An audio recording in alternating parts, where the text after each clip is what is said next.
Hey, welcome back, guys. Today's video, I'm going to be answering 5 questions from the comment section about the military.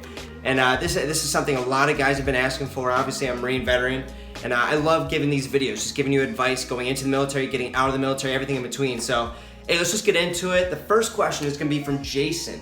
And he's asking, hey, I had a question for you. Would you consider re-enlisting? And if you did, what MOS would you go to this time? So I won't lie, I actually thought about this question a little bit beforehand. And to answer the first part of the question, which is, would I re-enlist? Honestly, I didn't have to think about that one too long. Probably not. I was a Marine rifleman, so it's infantry. Definitely not something you want to do 2 contracts in a row. But obviously he goes on to say, and if you did, so hypothetically, if I did, what MOS would I go to this time? And that's the one that I really thought about. And I have to say, I think MP, military police, is something that I would have really enjoyed. Reason being, just the whole justice aspect of it. I think that was one of the main reasons I joined the military. It was just, I really was sort of the guy who would stick up for the guys who were being bullied. And there's a lot of just like, again, justice. And I think that's a lot of the reason that people join the military is just the ethical reasons. And yeah, so for that reason, and also just because MP, it's not staying in the back, but it's also not frontline where you have to be carrying a lot of weight and it's very, brutal. It's somewhere in the middle, and I think that's a respectable amount. I think that's something I could have totally done for 4 years. And again, you had that experience going out of the military and being able to go into the police force afterwards. I think it's just overall, it's a really good MOS to be joining. Now let's move on to the second question, which is from Romeo, and he's asking, I'm looking to enlist in infantry in the Marines, then transfer over to recon.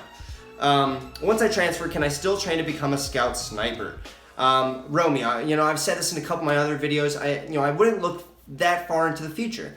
I would look at the now, which is that you're probably 17 or maybe 18, you're about to join, and you're thinking, hey, this is what I want, this is what I see myself after 20 years. And, I think that's good. It's good to have goals. It's good to, again, shoot for the stars. But, I wouldn't look that far into the future because chances are, I think anybody who joins the military knows this, you will probably not end up where you thought you would be, when you're thinking in your head right now as a civilian. There's a lot of things that happen in between. There's a lot of life changes. Maybe you have a loved one that you have to take care of now. Maybe you have a wife, a kid. That all changes your viewpoint on life, on whether you want to go scout sniper or maybe Marine admin. There's a lot that goes into it, which is where I'm going to. But I'm looking to enlist in infantry in the Marines, then transfer over to recon. I think I would focus on infantry right now. I think infantry is more than enough to handle, more than enough burden on your shoulders. Just be a good hiker, be a good runner, really just excel physically. And the mental attitude, that's something that I can obviously see you already have. You're writing in the comments that you want all these prestigious roles. I think that's something that says a lot about somebody's character. And yeah, just keep up physically. That's going to help you in any job that you choose, and any job that happens in the next 20 years. So yeah, keep it up, Romeo. Let's go on to the fourth question, though. Actually, the third question, excuse me. And it is from Hugh, and he's asking, are you capable of volunteering for a combat deployment after SOI? And do they issue you an inhaler with you in boot camp if you have asthma? Again, a 2-piecer. Are you capable of volunteering for a combat deployment after SOI? Yeah, SOI, there's a lot that happens after SOI. But if you're wondering, I guess I'll frame this question in 2 different ways. Can you volunteer for a combat deployment in SOI? No. They choose what unit you're in. You have no say to it. But can you volunteer for a combat deployment after SOI? Yes, you can. It depends if other units, basically how this goes, I had a buddy who did it. He was in a unit called 2-7. Well, he was in my unit first, and then they were going to Iraq, and they were like, hey, we're short a body, can we get somebody from some other unit? And they started trying to recruit somebody from some other unit to go and join them for this deployment. And he raised his hand, he's like, yeah, let's do it. I want to do this is why I joined. So he was actually the lucky one who got to join 2-7, and he's still with 2-7. And he went on that combat deployment. Didn't see combat, but still, it's a combat deployment. And to answer the second part of your question, do they issue an inhaler with you in boot camp if you have asthma? Well, I can't speak on the other branches because, I was a Marine. But as for the Marine Corps, I know that, again, with the asthma thing, I would talk to a recruiter about it. If an inhaler is something that you really need, you're probably not going to even get to boot camp, just because I've seen a lot of guys lie to the recruiters and lie at MEP saying, oh, I don't have asthma, oh, I don't have issues breathing and stuff. And then once they get to boot camp, you're running everywhere. And a lot of guys actually drop down and they have asthma attacks, and the drill instructors have to help them. So again, don't lie. But will they issue an inhaler with you in boot camp if you have asthma? No, they will not let you go to boot camp if you have asthma on record. At least Marine Corps. So again, I don't speak on the other branches.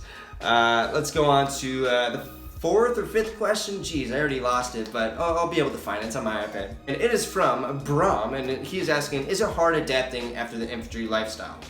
Yes. Oh my God, yes. It's so different. So infantry to civilian life is a total, especially in the USA, we live in such a great country, and we live in just such nice areas compared to the rest of the world. And it's very different. Infantry, you're taught how to survive, taught all these pretty rough things. And so is it tough adapting? Yeah, definitely. A lot of my videos, you guys already saw them. It's taken a year and a half, and now I'm just trying to get a grasp on like dealing with overcoming that whole infantry side of me. I have to relearn how to be a civilian, and that took a year and a half for me. So definitely difficult. If you do go infantry, make sure to look at these videos beforehand. This is what's in your future. So just have that in mind. I'm here for you guys, and I'm here just to give you the honest truth. So with that, let's go on to the fifth question, which is from Samuel, and he's asking, I'm going security forces. You know anything about that? Yes, I do, Samuel. I was not security forces, but I had a lot of buddies who were. I had squad leaders who were, fire team leaders, everybody. So first of all, security forces is infantry. You are a rifleman. So with riflemen, obviously, you do all the training regarding digging holes and stuff, but as for the actual job of security forces, it's going to be very, very different.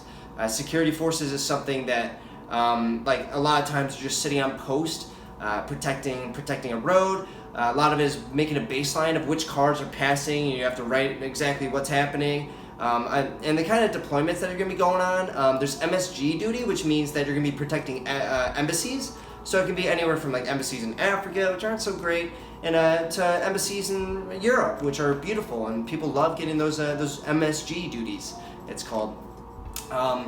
Other than that, I had a fire team leader and another one, actually two of them, who went to Cuba, and they were just guarding that prison over there. That's sort of what they did. They just wrote down who was passing the gate, who's walking past, making sure they have a baseline so that if any anomalies occur, where there's like maybe a crowd of people this time, they can be ready for anything that happens, because it can be very mundane. I've heard that it's very.